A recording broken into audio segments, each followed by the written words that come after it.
Welcome to GrowMyBread, a tool that helps you learn how to structure a portfolio based on the current economic environment. If you're new to investing, this will walk you through everything in simple mode. The setup is broken into three sections. First, the macro environment. Second, your investor profile. Third, your asset preferences. Let's start with the macro environment. You'll see the economic cycle dial. The economy moves in cycles, and different asset classes tend to perform differently depending on the phase. You have 5 options: recession, early expansion, mid-cycle, late cycle, and slowdown. The app automatically highlights the current macro environment using economic data. You can leave it as is or adjust it based on your own view. Next is your investor profile. Portfolio size helps guide how concentrated or diversified your setup is. Risk tolerance reflects how much volatility you're comfortable with.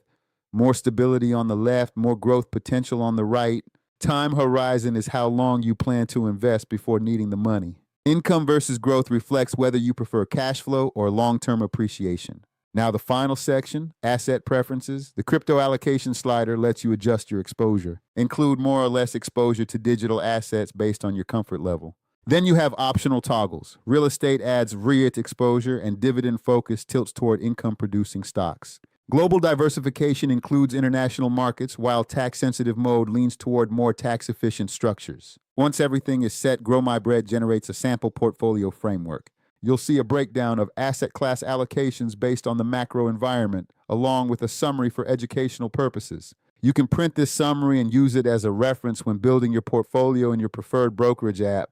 This tool is designed to provide guidance and help you understand how portfolios can be structured, not to provide financial advice. Head to growmybread.com and start exploring.